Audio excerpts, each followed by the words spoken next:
मैंने अपनी बीबी के गहने गिरवी रख के गाड़ी खरीदी, आज उसमें पेट्रोल डलवाता हूं मैं और मेरी एवरेज 110 की रह गई है। सर्विस में 10,000 रुपये कराता था, एजेंसी वालों ने बोल दिया भैया 6,000 रुपये सर्विस कराओ। मैं कहाँ से इतना खर्चा उठाऊंगा, मेरे को बेचनी पड़ेगी अपनी गाड़ी, क्या करूंगा मैं? तो गाड़ी से मत चलिए, पैदल चलिए। देखिए 2 फायदे होंगे, पहली बात एक्सरसाइज हो जाएगा, दूसरी बात पॉल्यूशन नहीं बढ़ेगा। हो सकता है सरकार का ही प्लान हो। बहुत अच्छी बात कही है आपने, पैदल चलो। ये ऐसी सरकार है, ये ऐसी तानाशाही सरकार है, ये पैदल चलने पे भी हमारे टैक्स लगा देगी। जो हम रोड पे जूस पियेंगे ना, उस जूस में भी ये मिलावट करा देगी। ऐसी तानाशाही सरकार है, हमें पैदल भी नहीं चलने देगी। हमें पैदल फुटपाथ पे जो चलते हैं ना, उसका भी चालान काट दिया जाएगा हमारा। अगर हम विरोध करते हैं, मिलावटी चीज लेने से मना करते हैं, तो हम गद्दार हैं, हम आतंकवादी हैं। अगर हमें अपनी आवाज उठाने के लिए अगर आतंकवादी घोषित किया जाएगा, तो हाँ हम आतंकवादी हैं, हम गद्दार हैं। अपने जैसे धृतराष्ट्र ने किया था महाभारत में और उसका खामियाजा भुगतना पड़ा था, इसी तरह नितिन गडकरी जी को भी अपने जो ये परिवार, अपने जो बच्चों की मोहमाया में आके ये जो मिलावट की जा रही है, इसका खामियाजा गडकरी जी को आने वाले चुनाव में देखने को मिलेगा। और ये सब जनता जिनके लिए ये कह रहे हैं कि देश हित के लिए हम कर रहे हैं, ये जनता ही इनको बता देगी कि ये देश हित के लिए नहीं है, ये परिवार हित के लिए है। सिर्फ अपने साम्राज्य को बड़ा करने के लिए, अपने साम्राज्य को मजबूत करने के लिए गडकरी जी ये पेट्रोल में एथनॉल नाम से मिलावट कर रहे हैं, जबरदस्ती मिलावट कर रहे हैं। नहीं, गडकरी जी तो कर ही रहे हैं, लेकिन प्रधानमंत्री आखिरी फैसला तो प्रधानमंत्री की बिना मंजूरी के इतना बड़ा फैसला तो हो नहीं सकता है। तो सिर्फ गडकरी जी को दोष देना और ये कहना कि वो अपने लेवल पे ये काम कर रहे हैं, ये कहाँ तक सही होगा? सर देखो, मोदी जी ने अभी तक इस बारे में कोई बयान नहीं दिया है। गडकरी जी ही मैं कर रहे हैं, जबकि ये उनका काम ही नहीं है। अरे आपका काम है ट्रांसपोर्ट मिनिस्ट्री का, आप ट्रांसपोर्ट देखो ना, आप क्यों पेट्रोलियम में जा रहे हो? अब मैं टैक्सी ड्राइवर हूँ, मैं टैक्सी की तो बात ना करूँ, मैं हवाई जहाज चलाने की, उड़ाने की बात करूँ, रेल चलाने की बात करूँ, तो वो संभव नहीं है ना। जिसका जो डिपार्टमेंट है वो उसी के बारे में बात करे ना। मैं अपने इंजन, अपनी गाड़ी के अपने इंजन की बात करूँगा, क्या मैं रेल के इंजन की बात करने जाऊँगा?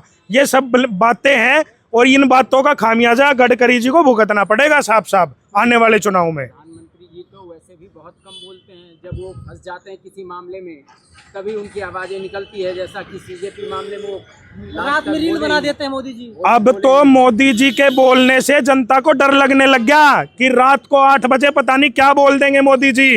डर लगने लग गया जनता को, रात को 8 बजे आएंगे लाइव। भाइयों बहनों अब तो डर लगने लग गया। अरे अगर ये हमारे प्रधानमंत्री जी शादीशुदा होते ना, तो अपने मन की बात अपनी बीवी से करते, देश से नहीं।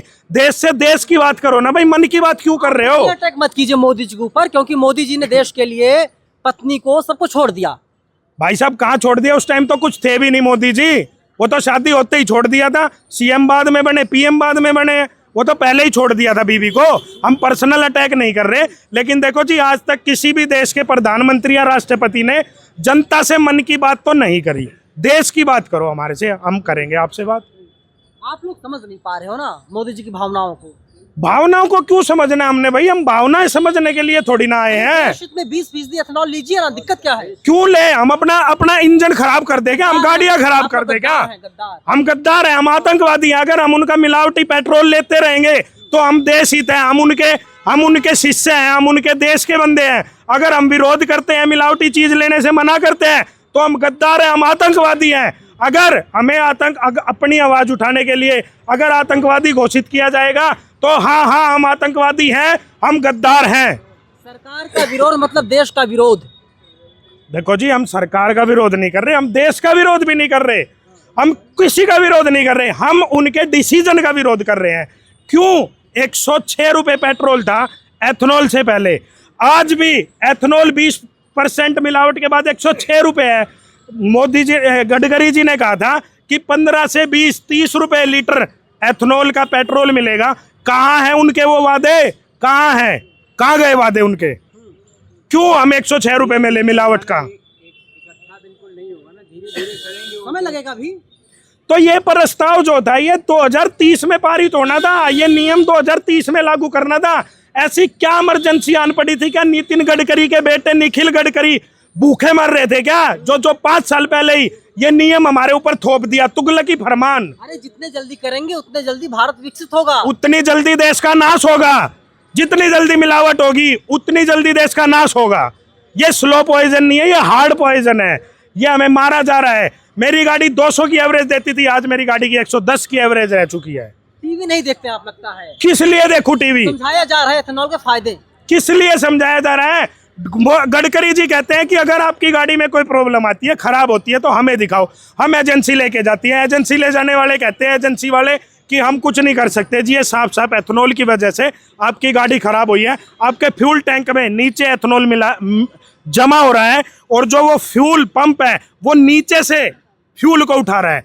ऊपर पेट्रोल है, नीचे एथेनॉल है, वो नीचे से उठा रहा है उसको। जिस सर्विस सेंटर का मालिक हिंदू हो उसके पास ले जाइए, वो ज्यादा देशभक्त होता है, वो सही कर देगा। मतलब जो इस देश में मुसलमान है वो गद्दार है, वो आतंकवादी है, वो देश हित के नहीं है, वो देश प्रेमी नहीं है। तो देश का तरक्की चाहते हैं, थोड़ा तो सेक्रीफाइस करना होगा, बलिदान देना होगा। तो हमें जो है जहर दे दो ना। अगर हमारी मौत से ही, हमारे नुकसान से ही, हमारी अर्थव्यवस्था खराब, हमारी आर्थिक नुकसान से ही देश का भला हो रहा है, तो हमें यहाँ चौक पे खड़े करके और हमें मरवा दो। हम तैयार हैं देश के लिए बलिदान देने के लिए, लेकिन हमें इस तरह से आर्थिक संपत्ति पे हमारी पे चोट ना पहुंचाई जाए। मैंने अपनी बीबी के गहने गिरवी रख के गाड़ी खरीदी, आज उसमें पेट्रोल डलवाता हूं मैं और मेरी एवरेज 110 की रह गई है। सर्विस में 10,000 रुपये कराता था, एजेंसी वालों ने बोल दिया भैया 6,000 रुपये सर्विस कराओ। मैं कहाँ से इतना खर्चा उठाऊंगा? मेरे को बेचनी पड़ेगी अपनी गाड़ी, क्या करूंगा मैं? तो गाड़ी से मत चलिए, पैदल चलिए। देखिए 2 फायदे होंगे, पहली बात एक्सरसाइज हो जाएगा, दूसरी बात पॉल्यूशन नहीं बढ़ेगा। हो सकता है सरकार का ही प्लान हो। बहुत अच्छी बात कही है आपने, पैदल चलो। ये ऐसी सरकार है, ये ऐसी तानाशाही सरकार है, ये पैदल चलने पे भी हमारे टैक्स लगा देगी। जो हम रोड पे जूस पियेंगे ना, उस जूस में भी ये मिलावट करा देगी। ऐसी तानाशाही सरकार है, हमें पैदल भी नहीं चलने देगी। हमें पैदल फुटपाथ पे जो चलते हैं ना, उसका भी चालान काट दिया जाएगा हमारा। ये ऐसी सरकार है। आगे क्या कुछ करेंगे? सरकार तो बड़ी मजबूत है। विरोध करेंगे, मजबूत है सरकार। पुलिस लठ बजाएगी। भाई साहब पिट लेंगे, क्या हो गया? पुलिस भी तो हमारी है, हमारे ही तो भाई हैं पुलिस में भी। पायलट गन चलाती है पुलिस। मार देंगे, आंसू गैस के गोले से उड़ा देंगे हमें, क्या करेंगे? AK-47 पुलिस के हाथ में है। हाँ, आतंकवादी घोषित कर देंगे हमें लास्ट में, और क्या होगा? अगर इस देश में, लोकतंत्र देश में अपनी आवाज उठाने का भी हक नहीं है, तो हमें मार दो, हम मर जाना पसंद करेंगे। हमें 15 अगस्त पे सबको झंडे के बजाय हमें फांसी पे लटका दो। कितना विरोध करेंगे आप सरकार का, भाजपा की सरकार का? देश हित में काम कर रही है। सर अगर यही काम देश हित में हो रहा है तो हमें नहीं चाहिए ऐसा देश हित। मोदी जी, गडकरी जी, हमें ऐसा देश हित नहीं चाहिए जिसमें आपकी जनता, आपकी प्रजा परेशान है और सब चारों तरफ त्राही त्राही मच चुकी है। आप किसी से भी पूछ लो, जिसकी गाड़ी पेट्रोल से चलती है, चाहे बाइक हो, स्कूटी हो, गाड़ी हो, वो मरने की कगार पे है। उनके इंजनों में दिक्कत आ चुकी है, इंजन बैठ चुके हैं। 4 तारीख को क्या करने जा रहे हैं? विरोध प्रदर्शन है हमारा जंतर मंतर पे। हाँ, कितनी संख्या आएगी? संख्या का कुछ कह नहीं सकते, अभी हजारों की तादाद में जो संख्या का अनुमान लगाया जा रहा है वो हजारों की तादाद में संख्या आ रही है।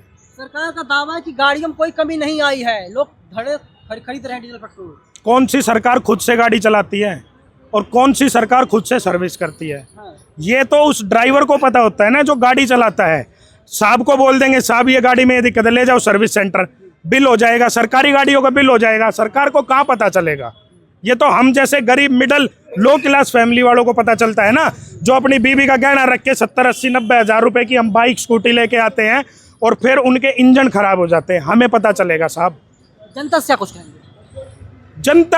जनता से मैं क्या कहूँगा, जनता ही खुद गुहार लगा रही है कि भाई इसको बंद करो, हमें नहीं चाहिए मिलावट वाला पेट्रोल हमें चाहिए ही नहीं। हाँ जी, हमें प्योर पेट्रोल दो।